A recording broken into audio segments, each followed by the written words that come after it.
Good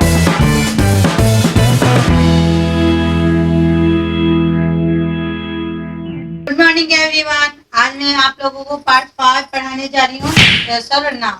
ठीक है बच्चों, सर्वनाम जो शब्द संज्ञा की जगह प्रयोग में आए उन्हें सर्वनाम कहते हैं। यानी कि संज्ञा, हम लोग को पता है कि संज्ञा क्या है।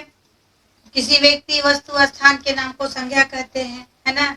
जैसे आगरा, दिल्ली, राम, जो भी नाम हो, जगहों के नाम हो, वस्तुओं के नाम हो, उससे हम संज्ञा कहते हैं। तो उसी के जगह पे जो हम संज्ञा यूज करते हैं, उसके जगह पे अगर हम सर्वनाम है, उसकी जगह पे, उसके संज्ञा की जगह पे सर्वनाम का प्रयोग करते हैं, उसे हम सर्वनाम कहते हैं। जैसे अब यहाँ देखिए मैंने क्या लिखा है, यहाँ पे बुक में भी दिया हुआ है।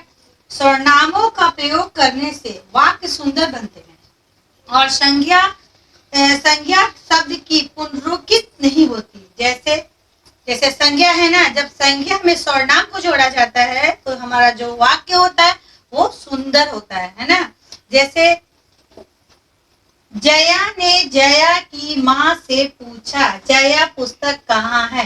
ये एक क्वेश्चन मार्क का चिन्ह है, ठीक है, यानी कि क्वेश्चन किया हुआ है। तो अब देखिए यहाँ जया कितनी बार प्रयोग किया गया है, 1 2 3, ठीक। तो जया ने जया की माँ, यानी कि जया अपनी माँ से पूछती है, तो यहाँ जया 2 बार प्रयोग कर दिया गया है। और फिर तीसरा बार है जया पुस्तक कहाँ है, यानी कि जया का प्रयोग 3 बार हुआ है। तो क्या सुंदर लग रहा है? नहीं। उसी को सुंदर रूप देने के लिए सर्वनाम लगाया जाता है। जैसे जया ने अपनी माँ से पूछा, यानी कि जया के जगह पे क्या लगा? सर्वनाम लगा। माँ से पूछा मेरी, फिर देखो यहाँ जया के जगह पे क्या लगा? सर्वनाम, मेरी पुस्तक कहाँ है। ये सेंटेंस जो है संज्ञा और सर्वनाम मिला के हुआ, और इस वाक्य से ये वाक्य आपका सुंदर दिखा, यानी कि ये वाक्य शुद्ध है। दूसरा है बच्चों कि जिस प्रकार, जैसे इसमें लिखा हुआ है सर्वनाम का अर्थ है। सर्वनाम का क्या अर्थ है? सर्व यानी कि सबका, सर्व यानी कि सबका, और नाम अर्थात सबका नाम।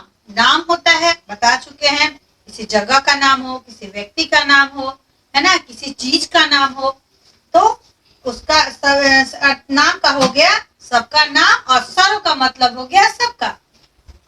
जिस प्रकार संज्ञा शब्दों में एक वचन और बहुवचन होता है, उसी प्रकार सर्वनाम शब्द भी एक वचन और बहुवचन होते हैं। जिस प्रकार संज्ञा शब्द में हमारा जो है एक वचन और 2 वचन होता है, जैसे संज्ञा शब्द में होता है ना कि माला, मालाएं, है ना,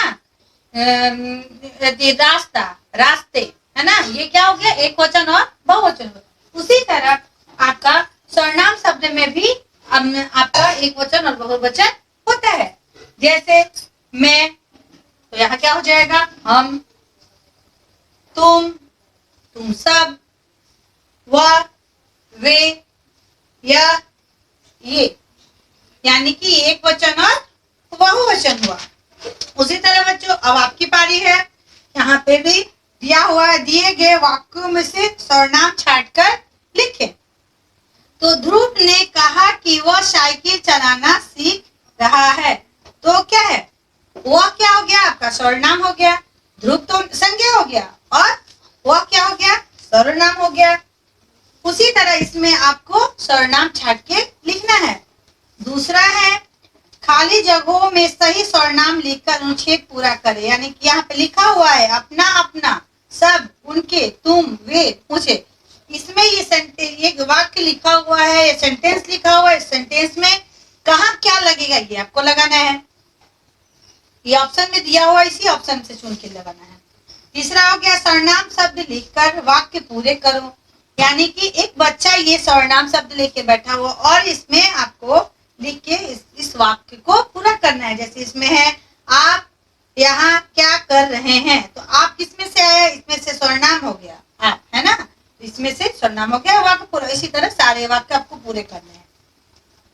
उसी तरह ये भी है सेम वही प्रोसेस है, सर्वनाम और संज्ञा चुनना है और इसमें भी सर्वनाम और संज्ञा चुनना है। बच्चों इसी तरह आप लोग अपना वर्क पूरा करने कीजिएगा और फिर कॉपी कीजिएगा और इसी तरह मन लगा के पढ़ते रहिएगा। बाय बच्चों।